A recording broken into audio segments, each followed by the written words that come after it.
I don't know whether you need that or not. Hello, everybody. I am legal immigrant.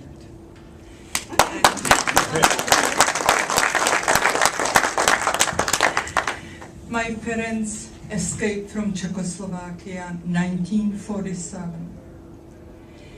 And my father, he was professional hockey player, and he was in 2 Olympics representing Czech Republic.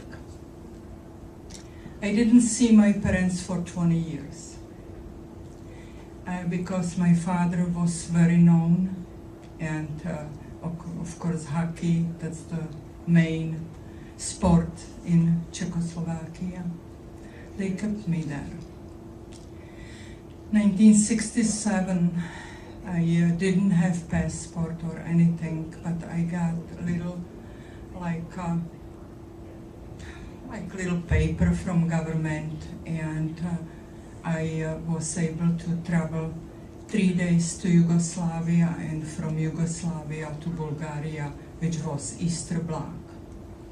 You cannot go to West, of course. If I will go to West, they know I will stay in the West. Being for 3 days in Yugoslavia, the time I was 29, I was married, and I did have little child, did have little son with us. I came to Rijeka, and in Yugoslavia, which is on Italian border, and I was saying to my husband, I am not going back to Prague. I will not return, I will cross the border here. I did have friends in Rijeka, and they did have 3 little boys. First night we tried to, because we knew that's on the border between the Italy and Trieste and Rijeka, that was the hospital on the top of the hill. So we were saying we will go there, and even if they will catch us, we will say we will go with our son to the hospital. Okay, good thing. We went there, we were walking and everything, and soldiers came to us. And they say, where are you going? Okay, we say, we are going to the hospital, and we probably took the wrong turn or something. Okay, they say, all right, go back. Okay, we went back. Next night, we tried again. And that time, they took us to police station because, you know, I don't know, for some reason that wasn't same soldiers, but anyway, they took us to police station. Oh, they asked us what we doing there and so on and so forth, and we say we are going to the hospital. And one guy, he was very suspicious, you know, why we are on the border and going to the hospital there, why we are not going down to Rijeka to a different hospital or something. But he says, okay. 3rd night, you know, I always think I'm lost on my own driveway. I cannot, my gyroscope is off so much, you have no idea. But anyway, they catch us again and bring us on same police station. This guy, he saw me and he says, I know what you're doing. And one more time you will be here, you're going back to Prague.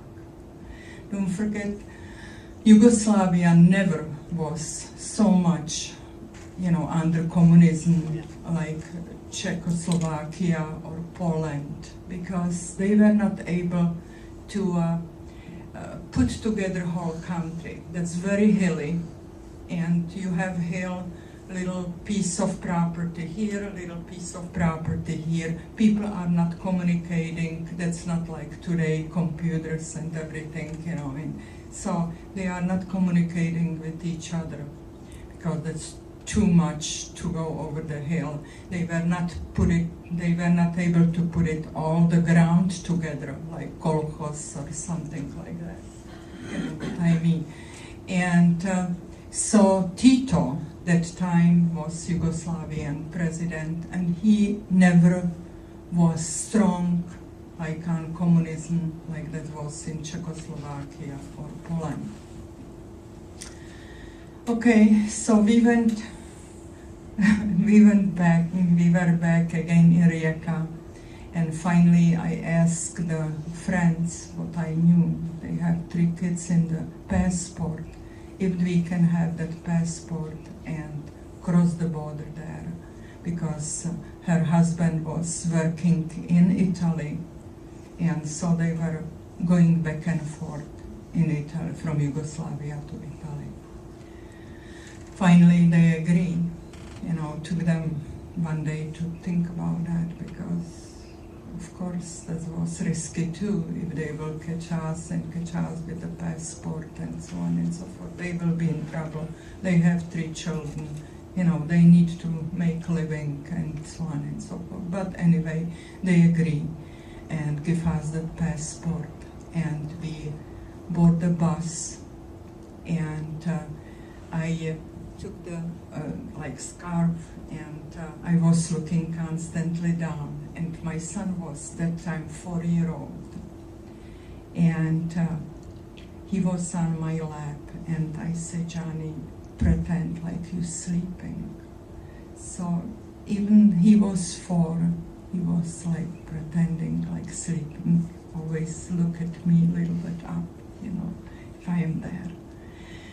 And I was looking from the window, because soldiers came in on the border and looking through the passport, and I know minute I will open my mouth, they will hear the accent and they will pull us from the bus. So, but we were lucky.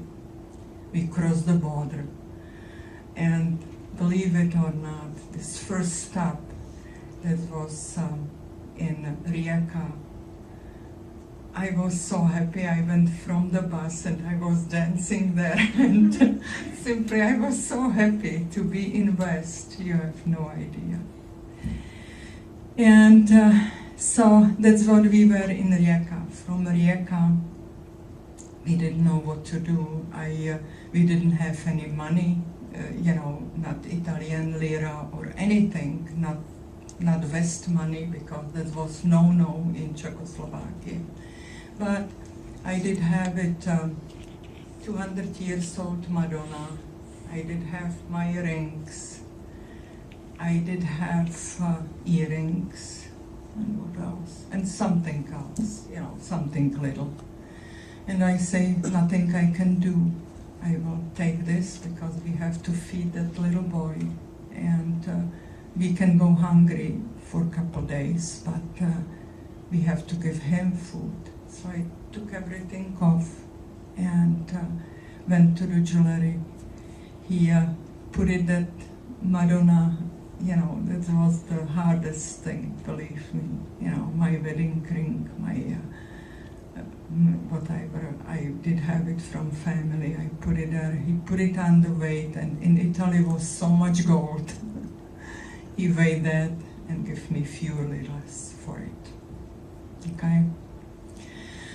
From that point on, we say, okay, what we will do.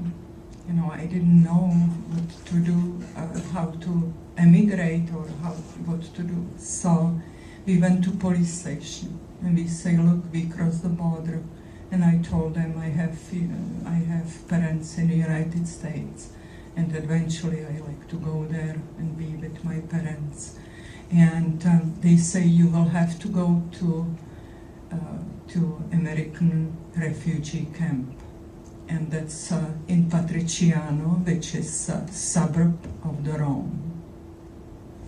Take the bus and go there. So we did that. And we went to Patriciano, and I have to tell you how your tax dollars are working. We went to refugee camp. They